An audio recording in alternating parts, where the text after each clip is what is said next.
자, 오늘 함께 나눌 말씀은요, 본문 창세기 3장 9절부터 19절까지 말씀입니다.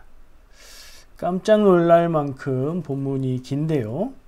3장 9절부터 19절이니까 10절의 말씀을 같이 나누려고 해요. 와, 10절을 내용을 다 나누려면 얼마나 오래 말씀을 나눠야 될까? 걱정하지 마세요. 오늘 좀 길지 않게 나눌 수 있도록 준비를 했습니다. 본문 말씀 우리 함께 보면서 같이 봉독하겠습니다.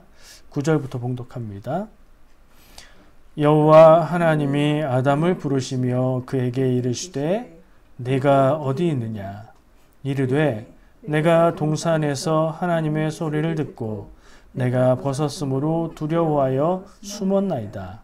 이르시되 누가 너의 벗었음을 네게 알렸느냐? 내가 내게 먹지 말라 명한 그 나무 열매를 네가 먹었느냐?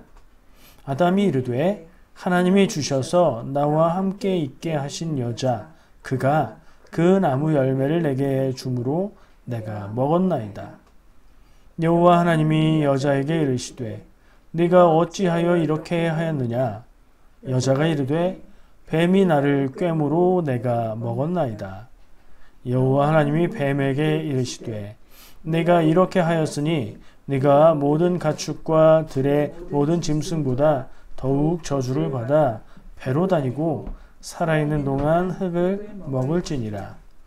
내가 너로 여자와 원수가 되게 하고 내 후손도 여자의 후손과 원수가 되게 하리니 여자의 후손은 네 머리를 상하게 할 것이요 너는 그의 발꿈치를 상하게 할 것이니라 하시고 또 여자에게 이르시되 내가 네게 임신하는 고통을 크게 더하리니 네가 수고하고 자식을 낳을 것이며 너는 남편을 원하고 남편은 너를 다스릴 것이니라 하시고 아담에게 이르시되 네가 내 아내의 말을 듣고 내가 내게 먹지 말라 한 나무의 열매를 먹었은즉 땅은 너로 말미암아 저주를 받고 너는 내 평생에 수고하여야 그 소산을 먹으리라.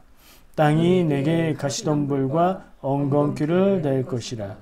네가 먹을 것은 밭의 채소인즉 네가 흙으로 돌아갈 때까지 얼굴에 땀을 흘려야 먹을 것을 먹으리니 네가 그것에서 취함을 입었음이라.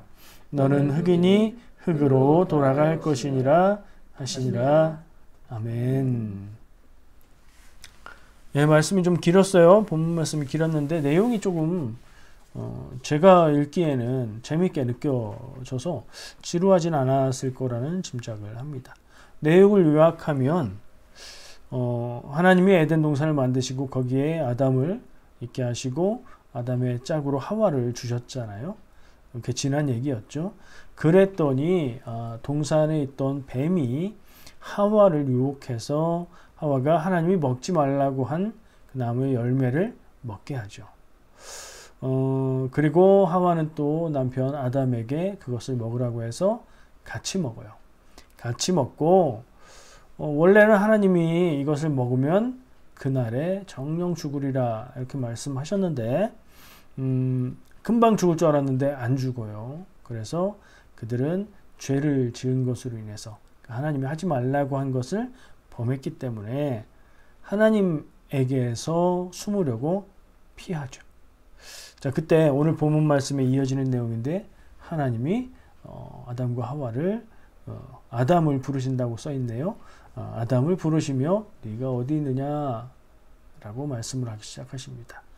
자, 새로운 시리즈를 나누고 있었죠. 두 번째 시간이고요. 하나님 말씀이라는 주제로 성경이 다 하나님 말씀이지만 하나님이 직접 하신 말씀, 직접 인용, 따옴표에 들어갈 수 있는 말씀들을 짚어보려고 해요.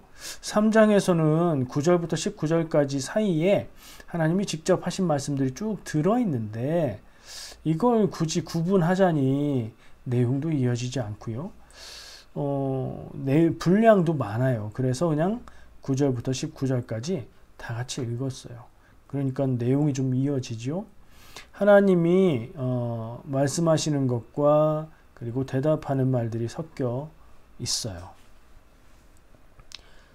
자, 우리 창세기 3장의 주제는 많이 들으셨을 거예요. 이 아담과 하와 그리고 이 선과 악을 알게 하는 나무의 열매를 따서 먹었던 일을, 요 얘기가 나오면 뭐 얘기죠? 주제가 죄에 대한 이야기입니다. 그러니까 이 3장의 내용은 죄에 대한 내용이다 라는 걸 우리가 먼저 전이해로 갖고 있으면 좋을 것 같아요. 여러분, 죄의 본질이 뭐라고 생각하십니까? 그러니까 세상에서 사람들이 이건 죄다라고 말하는 것과 또 하나님 앞에서 죄가 되는 것들을 다 통틀어서 죄의 본질은 이거다, 이게 죄다라고 말할 수 있는 것, 우리가 성도인 입장에서, 신앙을 가진 입장에서, 그리고 성경을 읽으면서 생각해 볼 때 죄의 본질은 하나님의 말씀을 따르지 않는 것이라고 생각할 수 있겠죠.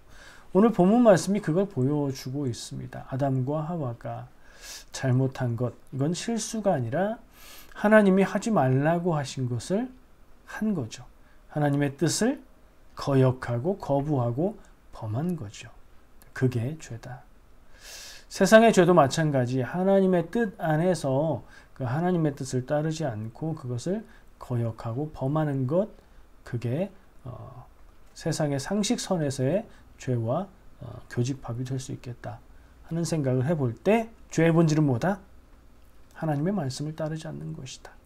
하나님의 말씀은 꼭 하나님이 한 말씀, 그 인용된 그 말뿐 아니라 그 하나님의 말씀 속에 담겨 있는 하나님의 뜻, 하나님의 법을 이야기하는 거예요. 그리고 오늘 이 3장의 전체 그리고 읽은 본문 말씀 9절부터 19절까지 내용을 읽어볼 때에 이 죄에 대해서 근본적인 부분을 이야기해주고 있다는 느낌이 드는데, 하나님의 마음은, 죄에 대한 하나님의 마음은 무엇일까? 아담과 하와의 죄 앞에서 하나님은 그들에게 어떤 마음을 보여주고 계시는가 하는 것을 우리가 좀 초점을 두고 보면 좋을 것 같아요. 미리 말씀을 드리자면, 죄를 지었으니 하나님이 벌하신다, 벌하기 위한 징벌의 하나님이라는 것보단 하나님이 죄 지은, 하나님의 명령을 범한 아담과 하와, 그들을 두고 질문을 하면서 그들이 스스로 죄를 깨닫고 고백하게 하시고, 그리고 벌을 주시는 것. 근데 벌이 벌로 끝이 아니라 그 벌을 통해서 회복하게 하시려는 하나님의 마음을 우리가 볼 수 있습니다. 제가 그런 방향으로 유도하기 위해서 이렇게 말하는 게 아니고요. 여러분도 읽어보시면, 그리고 나누어 보시고 묵상해 보면, 사람이 하나님 앞에 죄를 범해서 죄인이 되었을 때에 죄인이 되었고 하나님에게 맞지 않으니 버린다, 징벌한다, 그걸로 끝, 이게 아니고 하나님이 죄 지은 인간들을 애타는 안타까운 마음으로 사랑하시면서 그들을 벌함을 통해서, 벌이 오히려 회복과 구원의 방법으로서의 벌이 되는 그런 방향을 담고 있다는 것을 깨닫게 되실 겁니다. 같이 한번 구체적으로 나눠보도록 할 건데요. 아주 깊이 다루다 보면 10절인데 너무 오래 걸릴 것 같아요. 그리고 무엇 하나 빼놓을 수 있는 내용이 빼놓을 만한 내용이 없어서 한 부분 한 부분 짧게 쭉 연결해서 나누면서 보려고 합니다.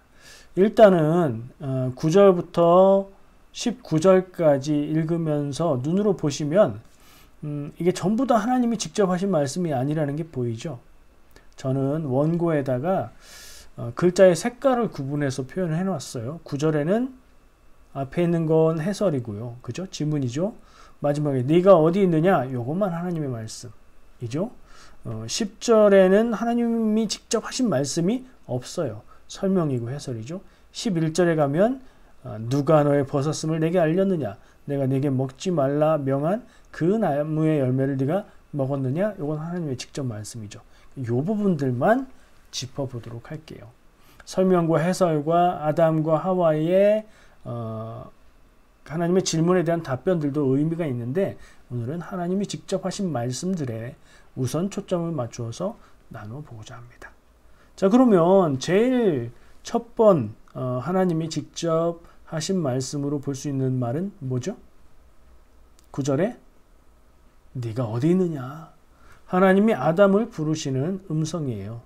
자, 그 전에 말씀의 구조를 좀 구조적으로 도표로 생각해 보면 더 이해가 쉬울 것 같아서 제가 먼저 이렇게 보고 정리해 본 걸 말씀을 드리면 이 본문 말씀 9절부터 19절까지의 내용은 앞부분은 하나님이 아담, 하와 그리고 뱀에게 질문하고 답을 듣는 내용으로 되어 있어요. 뱀에게는 사실 그 부분이 없어요. 그러니까 아담과 하와에게 하나님이 질문하시고 답을 들어요. 마치 그냥 일반적인 질문과 답이 아니잖아요. 지금 상황이 있잖아요. 죄를 지었고 잘못을 했는데 그것에 대해서 하나님이 물으시고 답을 듣죠.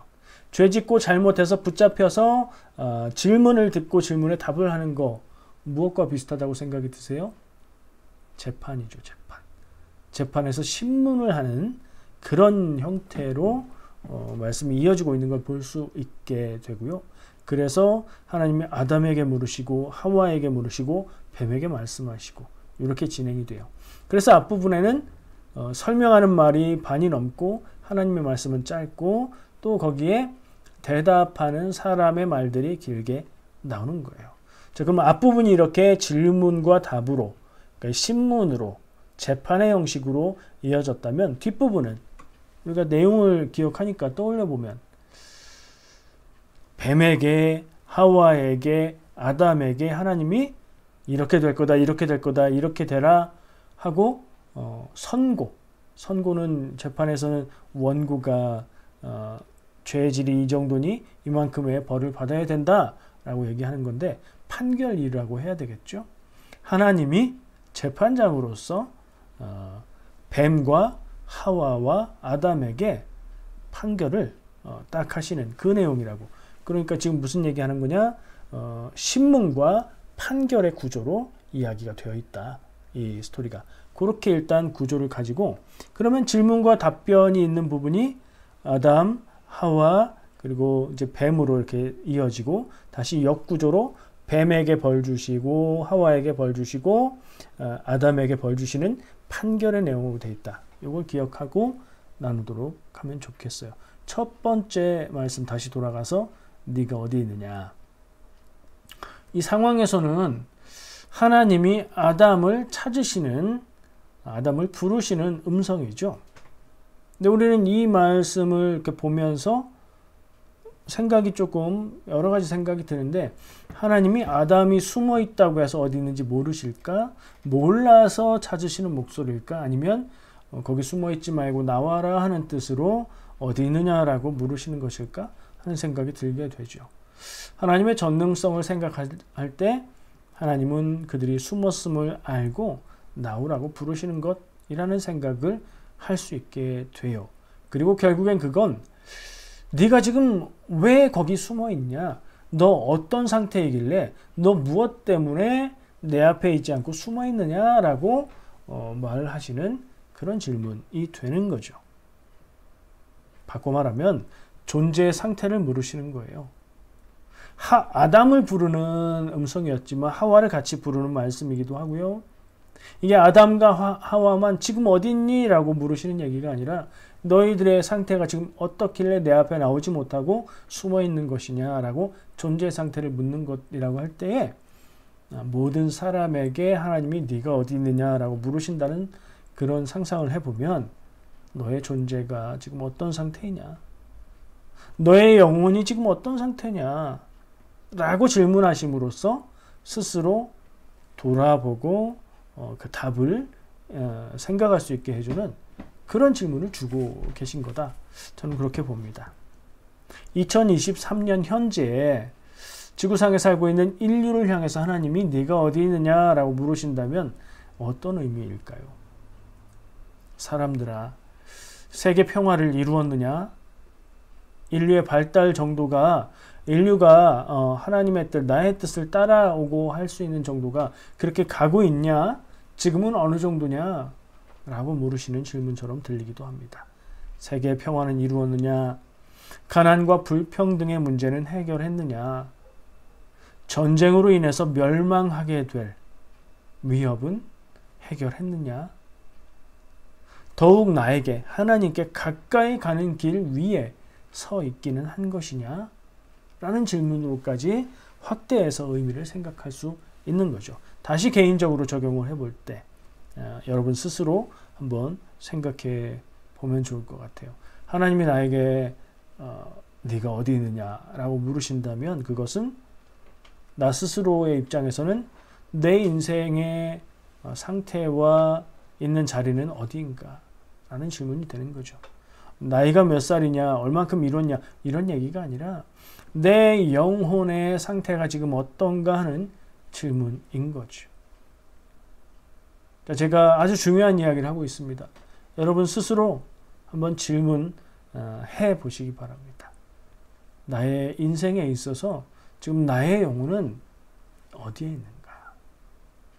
내 인생 전체를 바라볼 때에 나의 영혼은 괴로움과 어둠과 사망의 음침한 골짜기 가운데 있는가? 그러나 그 가운데 하나님과 동행하고 있는 그런 자리에 있는가? 혹은 믿음이 연약하여져서 하나님을 느끼지 못하는 자리에 있는 건 아닌가? 어렵고 힘든 상황임에도 불구하고 하나님과 동행하기를 힘쓰며 살아가고 있는가? 이런 질문으로 묻고 답해보면 좋을 것 같습니다. 두 번째 질문이 있어요. 아까 10절을 건너뛰고 11절에 가서 이거는 질문이 두 개예요. 보니까 누가 너의 벗었음을 내게 알렸느냐. 이건 왜 물으시죠? 아담과 하와가 나뭇잎으로 옷을 해서 치마로 가린 것, 부끄러움을 가린 것을 보고 하나님이 말씀하시는 거죠. 누가 너의 벗었음을 네가 알렸느냐. 이게 하나의 질문이고 또 하나의 질문은 내게 먹지 말라 명한 그 나무의 열매를 내가 먹었느냐? 이건 뭘 생각하게 되죠?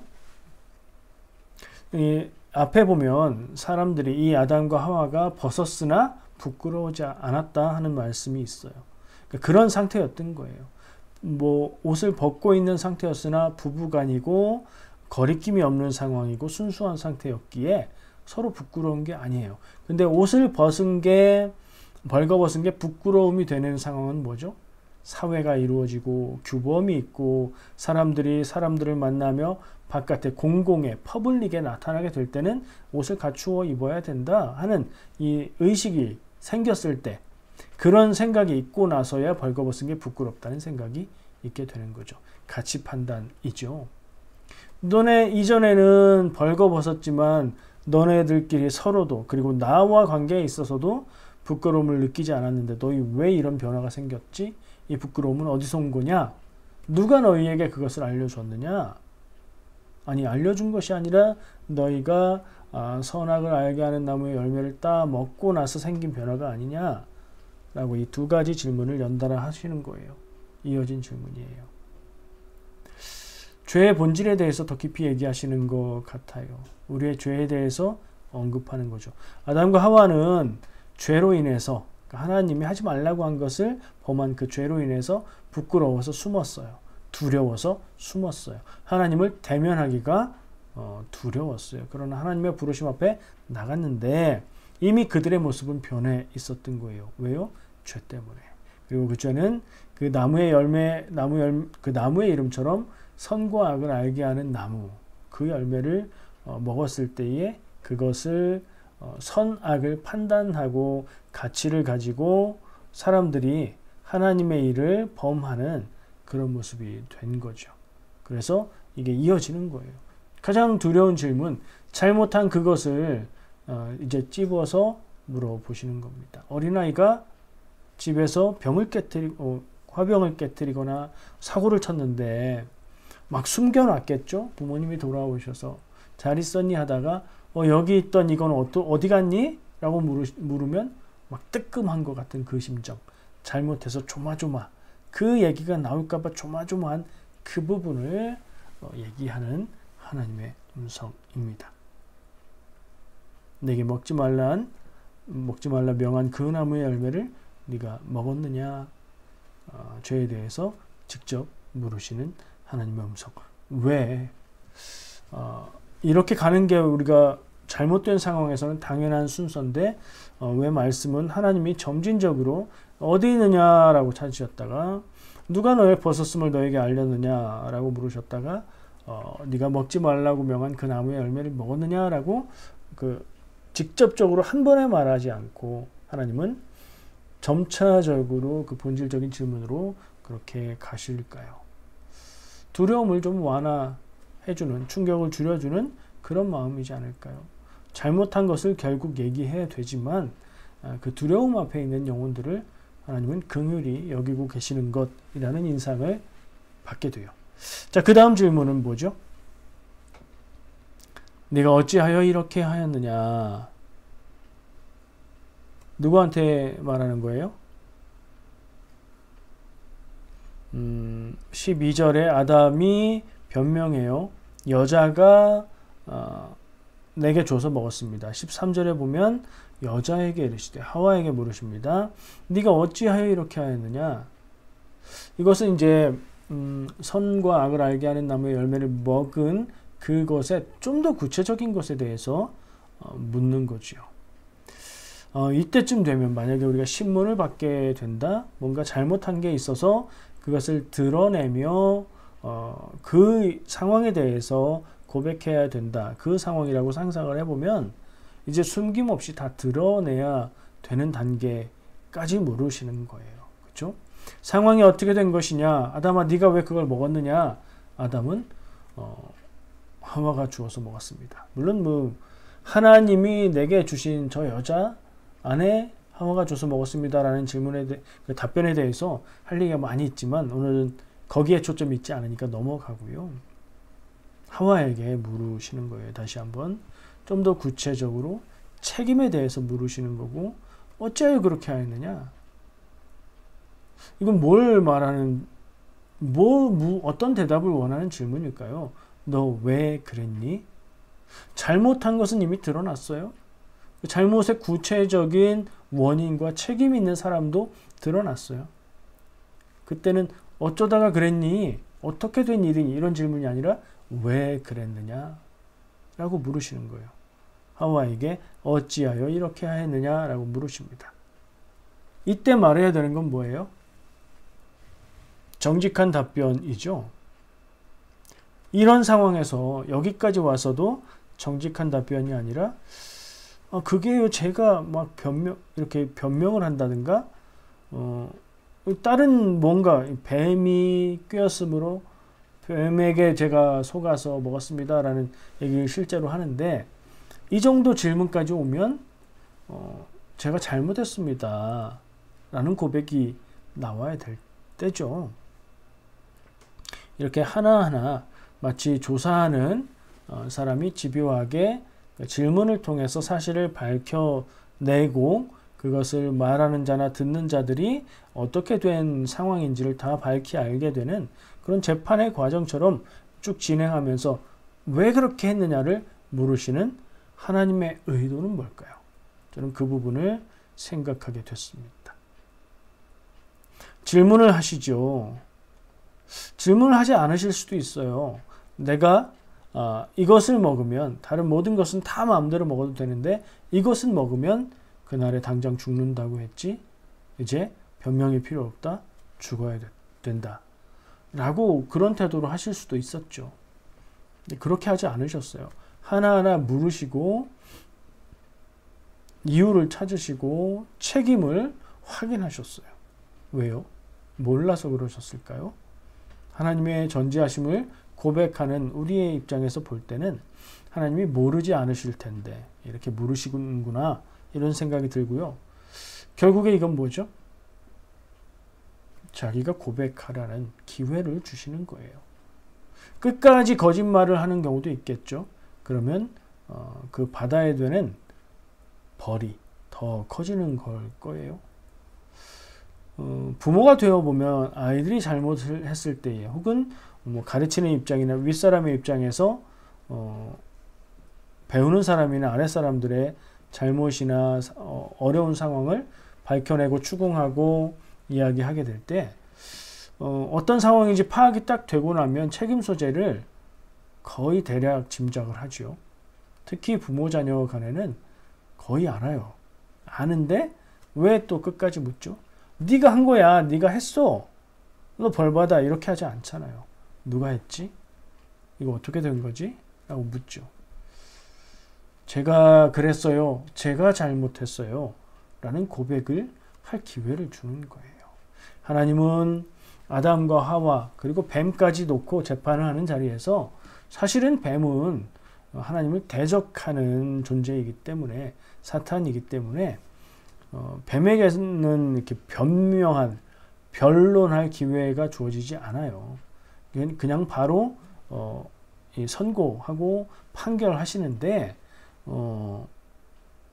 사람에 대해선 아담과 하와에 대해선 그들이 상황을 말하고 고백하고 자기 죄를 고백하게 계속해서 질문하고 계신 걸 볼 수 있어요. 제가 아까 얘기한 대로 질문과 대답 그리고 판결로 이어지는 이 구조에서 질문은 왜 하실까?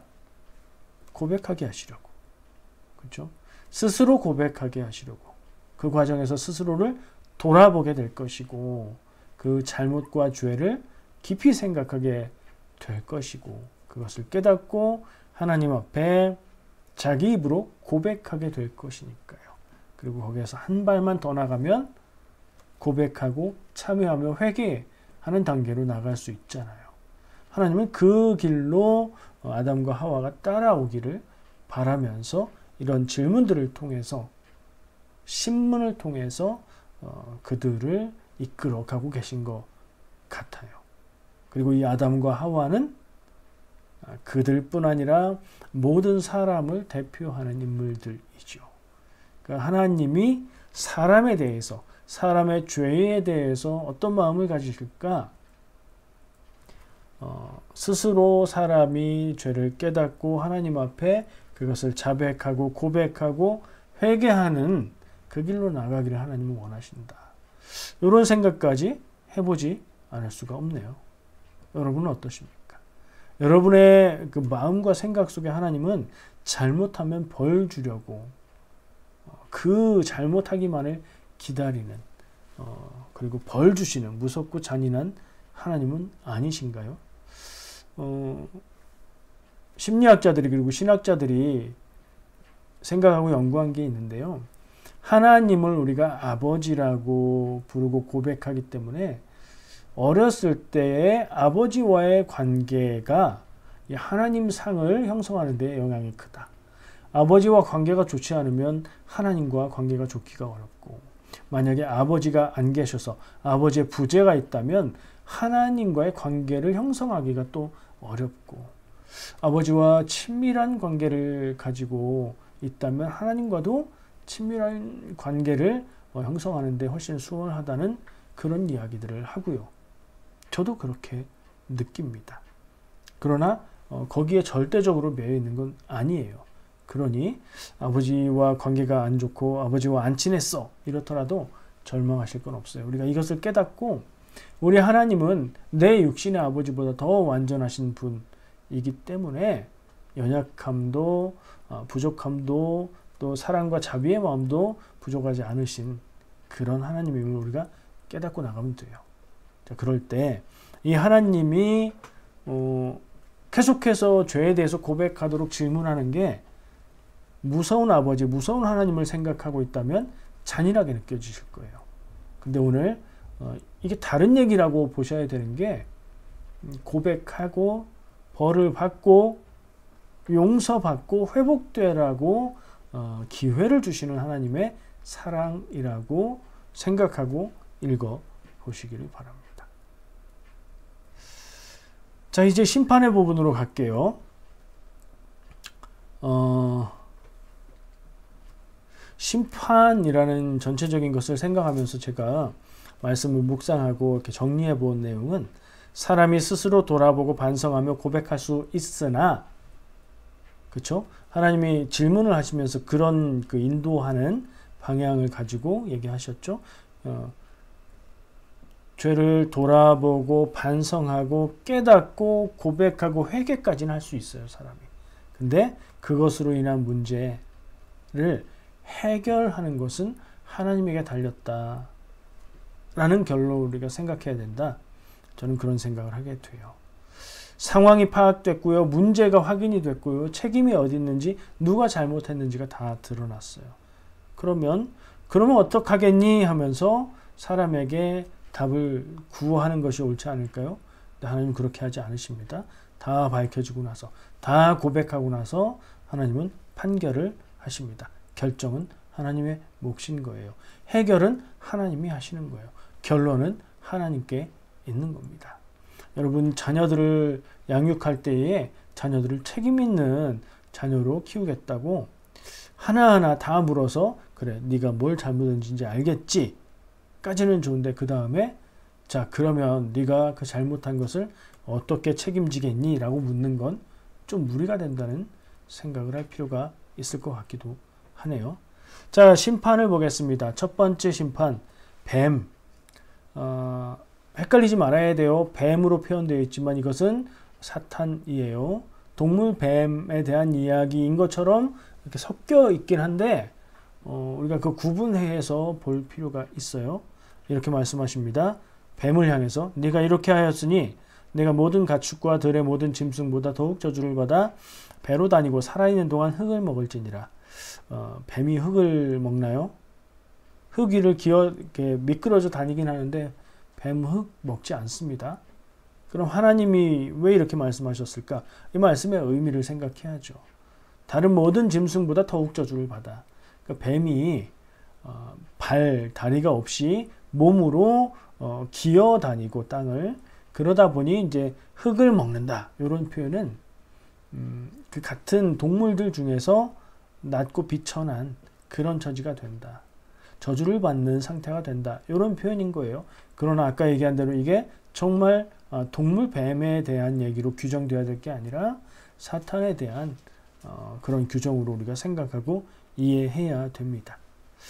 좀 어려운 게 분명히 이것은 뱀이라고 되어 있고요. 뱀이 실제로 옛날 사람들이 보기에 배로 땅을 기어 다니며 땅을 이렇게 문지르며 다니고 그러다 보니 흙을 먹지 않을까라는 생각을 할 수 있을 것 같은 상상이 들죠. 그리고 하나님도 마치 옛날 사람들의 그 정도 수준의 하나님인가 하는 생각을 하게 되는데요. 사람들의 생각이 이 말씀 안에 섞여 있다고 좀 봐야 될 것 같고요. 그 부분은 구별해 내야 될 것 같아요. 유아적이고 편견적인 내용이 섞여 있습니다. 하나님의 직접 하신 말씀이라고 기록된 이 내용 가운데도 그게 있다는 걸 부인할 수가 없어요. 보면 그래요. 우린 그걸 분리해내고 거기에 담긴 의미, 하나님의 마음을 생각해야 되는 그 정도는 할 수 있는 지성인이지 않을까 저는 생각을 합니다. 뱀에게 이렇게 판결을 내리시고요. 그리고 이어서 뱀이 받는 벌이 많습니다. 이어서 또 말씀하십니다. 내가 너로 여자와 원수가 되게 하고 내 후손도 여자의 후손과 원수가 되게 하리니 여자의 후손은 내 머리를 상하게 할 것이요 너는 그의 발꿈치를 상하게 할 것이니라. 많이 들어보셨을 거고 설명도 많이 들으셨을 겁니다. 사탄이라고 했죠. 뱀이 아니라. 그래서 여자들이 뱀을 무서워한다. 편견입니다. 여자라고 해서 다 뱀을 원수로 여길 정도로 그렇게 대하는 거 아니에요. 뱀을 애완동물로 키우는 여성들도 있어요. 남자라고 해서 뱀을 안 무서워하는 거 아니에요. 그렇게 생각하는 건 편견이에요. 그 얘기가 아닌 거예요. 여자와 여자의 후손, 여자는 결국에 사람을 얘기하고 사람의 후손을 얘기하는 거고 그 후손은 우리 기독교인의 입장에선 예수 그리스도 구원자를 상징하는 거죠. 그리고 이 뱀은 사탄이라고 했는데 이 뱀이 여자의 후손의 발꿈치를 상하게 한다. 발꿈치는 사람의 몸 중에 제일 아래에 있는 것이고 아주 치명적인 부분은 아니죠. 예수 그리스도를 해를 끼치는데 그게 발꿈치를 무는 정도, 발꿈치를 상하게 하는 정도일 뿐. 근데 뱀은 어떻게 돼요? 머리를 상하게 됩니다. 머리는 발꿈치는 제일 아래라면 머리는 제일 꼭대기죠. 그리고 가장 중요한 부분이죠. 뱀은 치명적인 손상, 즉 죽음, 파멸을 당하게 될 것이다 라고 하나님이 예언적인 말씀을 창세기에 이렇게 하심으로 하고 있는 거예요. 크게 보면 이 말씀이 이루어지는 과정이 인류의 역사이며 성경의 이야기들이며 요한계시록에 가서 이것이 이루어진다. 이렇게 틀을 가지고 우리가 이해할 수 있어요. 사탄의 멸망에 대한 하나님의 선언입니다. 사탄의 멸망은 결국 뭐예요? 이 사탄 때문에 사람이 죄를 짓고 타락하게 됐고 하나님 앞에 사람은 반성하고 고백하고 회개하고 참여할 수 있으니 이 사탄이 파멸하고 멸망해서 사라지게 되면 사람에겐 그건 곧 반대 구원이 되는 거죠. 사람의 구원의 역사가 시작이 될 것을 말씀하시는 하나님의 예언이라고 할 수 있어요. 그래서 이 부분을 원시복음이라고 말하기도 하는 겁니다. 자, 그 다음에 하나님의 말씀은 하와에게 대한 판결입니다. 어떻게 나오죠? 내가 내게 임신하는 고통을 크게 더하리니 네가 수고하고 자식을 낳을 것이며 너는 남편을 원하고 남편은 너를 다스릴 것이니라. 자, 이 말씀은 뭐예요? 하나하나 나눠볼까요? 임신하는 고통이 크게 더해졌다. 지금도 임신하는 고통이 있는지 모르겠지만 없으면 고통스럽게 될 것이고 있으면 더 크게 고통스러워진다는 얘기예요. 임신이 고통일까요? 임신은 축복 아닐까요? 아마도 임신하고 잉태한 후에 자라게 되는 태중의 아이가 자라게 되는 모든 과정에 어려움을 말하는 것이 아닐까 생각을 하고요. 네가 수고하고 자식을 낳을 것이며 그러니까 이 아이를 낳을 때 힘들 것이다. 요거 출산의 고통을 말하는 거죠. 그러니까 임신의 고통과 출산의 고통 그리고 너는 남편을 원하고 남편은 너를 다스릴 것이다. 어떻게 들리세요? 너는 남편을 원하지만 남편은 네 마음대로 안 될 거야. 네 말을 잘 안 들을 거야. 뭐 이런 얘기인 것처럼 들리는데 뭐 그런 의미일 수도 있고요. 뭐 이런 부분들 그러니까 너 역시 세상 살아가는 것이 여성으로서 결혼하고 그러니까 모든 인류에게 해당하는 이야기로 생각해 볼 때 여성으로서 결혼하고 임신하고 출산하고 남편과의 관계에 있어서 힘든 일들이 앞으로 오게 될 것이야 라는 말씀으로 이해가 돼요. 자, 근데 우리가 여기서 생각해 봐야 될 것은 창세기의 성격입니다. 창세기에는 여러 가지 층위가 있어요. 층위를 다른 말로 하면 레이어 그것도 좀 어려울까요? 여러 가지 의미의 층들이 겹겹이 있어요. 그 중에 하나가 뭐냐면 창세기가 모든 것들의 시작, 그 답을 주고 있는 책이라는 거예요. 그러니까 고대인들이 고대 사람, 옛날 사람들이 이 창세기의 이야기를 듣고 전해 내려왔던 그 사람들이 궁금해했던 게 있었을 것 같아요. 왜 여자만 임신하고 이렇게 힘들게 심지어는 아이를 낳다가 죽기도 하는 이런 고통을 당해야 하는가 하는 질문. 하나님 뜻 안에서 왜 그래야 되는가 하는 질문이 있었지 않았을까요? 왜 이렇게 대체로 모든 가정들이 남자 때문에 여자가 힘들어하고 마음 상해하고 왜 이럴까? 얘기를 들어보니까 다 그런 것 같아 하는 질문이 있었지 않았을까? 그리고 거기에 대해서 창세기는 답을 주고 있는 부분도 있어요. 창세기를 읽다 보면 어떤 것들은 이 사람들이 이걸 궁금해했을 것 같고 창세기에서 이런 답을 주고 있구나 라고 그렇게 보이는 부분들이 보여요. 저는 이 부분은 그런 성격이 강하다고 봅니다. 여성의 임신과 출산, 가족 관계에 있어서 고통스러운 부분들 그게 왜 그러냐라고 했을 때 하나님이 그렇게 판결을 하셨다. 이유는 하와가 선악을 알게 하는 나무의 열매를 따 먹고 남편에게도 먹게 한 그 잘못 때문이야 라고 이렇게 설명을 해주고 있는 이야기. 하나님의 음성, 하나님의 뜻이 있는 부분도 있지만 그런 것들도 같이 섞여 있다고 봅니다. 근데 한 가지 질문이 또 생겼어요. 이건 생각해 봐야 될 부분이에요. 우리는 이게 읽으면서 자연스럽게 세상의 모든 여성들에 대한 이야기다라고 이해하게 돼요. 왜냐하면 임신하는 고통, 출산의 고통, 남편과의 관계에 있어서 괴로운 부분들을 얘기하는데 이건 여성 공통적인 부분이거든요. 근데 이 스토리를 보면 어때요? 이게 누구에게 하시는 말씀이에요? 너잖아요, 너. 이 너는 누구예요? 하와죠. 그러니까 하와 한 명 개인에게만 주신 벌이 아닐까 하는 질문을 저는 해봤어요. 어떻게 생각하세요? 그렇다고 하기에는 모든 여성들이 임신하고 출산하고 관계에 있어서 어려움들을 겪죠. 근데 질문해 볼 필요는 있다는 생각이 들어요. 그런가 안 그런가 생각해 보기 위해서 말이죠.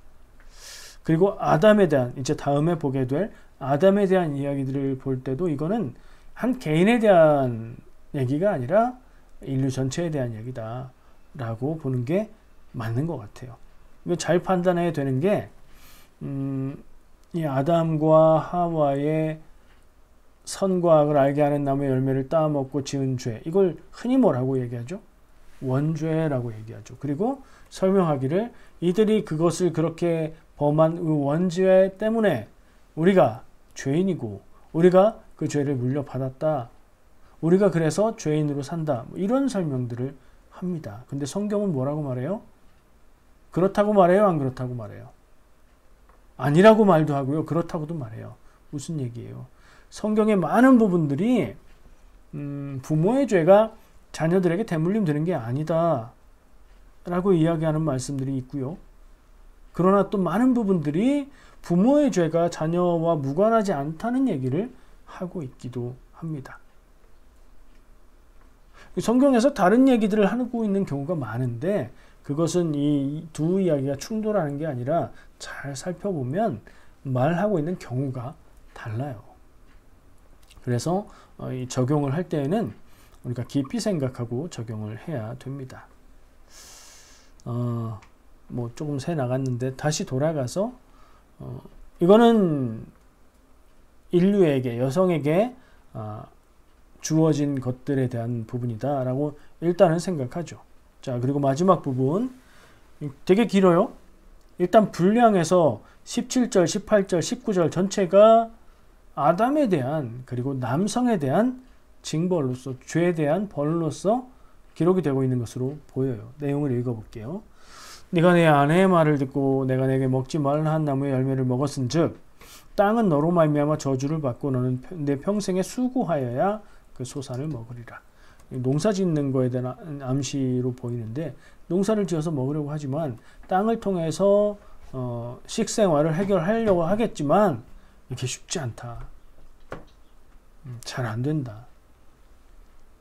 농사를 생각해 보면 그렇잖아요. 기후에 의해서 농사가 잘 되기도 하고 흉년이 들기도 하고 병충해로 흉년이 들기도 하고 그러잖아요. 일을 똑같이 한다고, 일을 많이 한다고 해서 그만큼 수확이 많아지는 게 아니잖아요. 그런 거 얘기하는 것 같아요. 18절 땅이 내게 가시덤불과 엉겅퀴를 낼 것이라 내가 먹을 것은 밭의 채소인즉 19절 내가 흙으로 돌아갈 때까지 얼굴에 땀을 흘려야 먹을 것을 먹으리니 그 얘기죠. 평생토록 고생하고 힘들어야 먹고 살 수 있을 거다. 뭐하고 비해서요?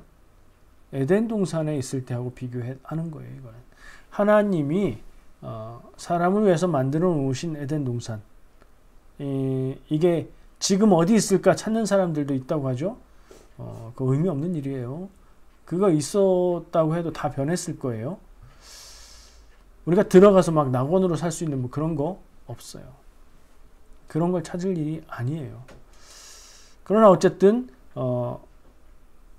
우리가 사람으로서, 남자로서 가정을 책임지고 이끌며 생업을 하면서 살아갈 때에 이거 꼭 농사 짓는 사람들에게만 해당되는 얘기냐? 아니죠. 사람들이 일을 해요. 일을 하는데 열심히 일하면 그만큼 그 대가를 받는 세상이 아니에요. 어떤 경우에는 열심히 일하는데 돌아오는 대가가 형편없기도 하고요. 어떤 경우에는 열심히 일하지 않는데 큰 것을 가지고 많은 것을 누리고 살기도 해요. 그러나 또 그 가운데에서 열심히 노력하면 이루어지는 부분들도 있기도 하고 그렇죠?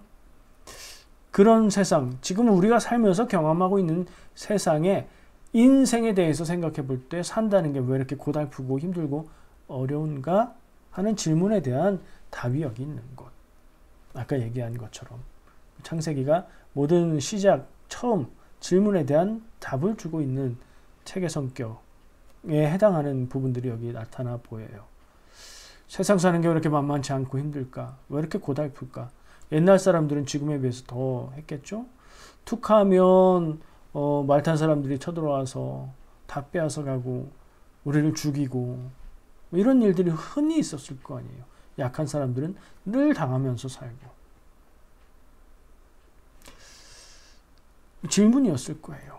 왜 인생은 이럴까? 결국엔 그것도 뭐가 문제라고 얘기하고 있는 거예요? 죄 때문이다 라고 말하고 있는 거예요. 야, 이거 너무 좀 세상에 힘들고 어렵고 불공평하고 막 억울하고 이런 것들을 죄 때문이다 라고 얘기하면 네가 어렵게 사는 이유는 너의 죄 때문이야 라고 말하는 것처럼 들려서 좀 그렇다 하는 생각이 들 수도 있어요. 그런 방향의 얘기가 아니고요.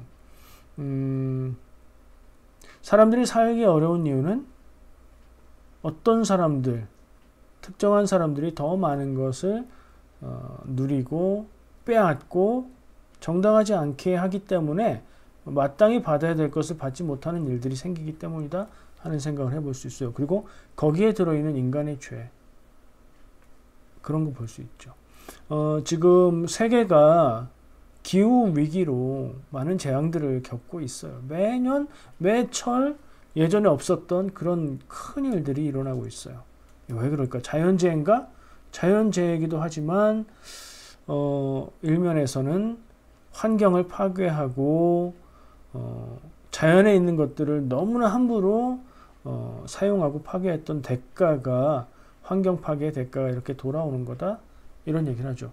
그런 큰 죄, 그러니까 그런 부분들에 대한 죄, 사회 전체, 사회 구조, 제도, 인간 개인의 이기심, 그리고 자연에 대한 죄들, 이런 모든 부분들을 생각해 볼 때 죄 때문이다 라고 말하고 있는 거지, 네가 인생 괴로운 것은 네가 지은 죄 때문이야 라고 말하고 있는 그런 건 아니라는 거 말씀을 드리고요.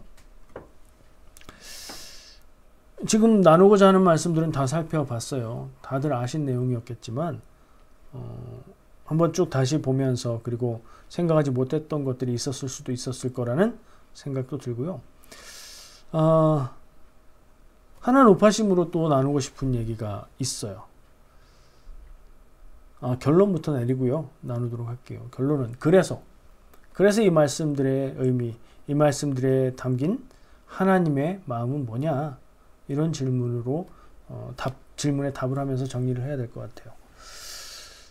아담과 하와의 죄에 대한 이 얘기는 창세기 3장 아담과 하와의 죄에 대한 얘기죠. 인생의 고통이 죄 때문이라는 큰 교훈을 말하고 있다. 이건 이제 개인의 죄 때문에 받는 벌이다, 이런 의미는 아니라고 말씀드렸어요. 그리고 하나님의 말씀들을, 이 이야기 속에 있는 사람들의 그 대답들은 빼놓고 하나님의 말씀들을 뽑아보면서 제가 꼽아본 의미는, 하나님은 벌 주기 위해서 이런 말씀들을 하시는 게 아니라 구원하시려고, 죄를 밝히고 드러내며 스스로 고백하고 돌이키기를 기다리신다는 것을 깨닫게 되었습니다. 여러분 스스로 자신에 대해서 한번 적용하시기 바랍니다. 하나님이 두렵게 느껴지고 하나님으로부터 받는 심판이 나에게 무섭고 두렵게 느껴지는 그런 일들이 있었다면 그것을 다시 생각하셔서 하나님이 죄가 죄인 것을 말씀하시고 그것들을 자꾸 내가 생각하게 만드시고 자극하는 이유는 무엇일까? 내가 그것을 털어버리기, 그렇게 하기 위해서, 내가 죄인 것을, 죄 지은 것들을 돌아보고 반성하고 하나님 앞에 고백하고 회개하게 하기 위해서 그렇게 하신다는 생각 오늘 한번 해보시기를 바랍니다. 자, 높아심에 붙이는 사족. 뒤쪽에 가서 하와와 아담에 대해서 하나님의 판결하신 게 좀 느낌이 이상한 부분이 있었어요.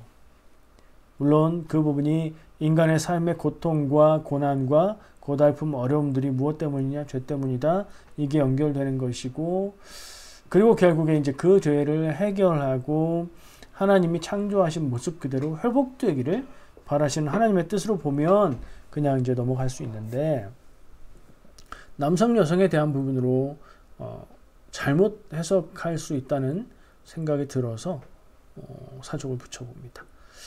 여성이 임신하고 출산하고 뭐 관계에 있어서 불평등한, 불공평한 관계들, 처우를 받는 경우들이 많이 있어요.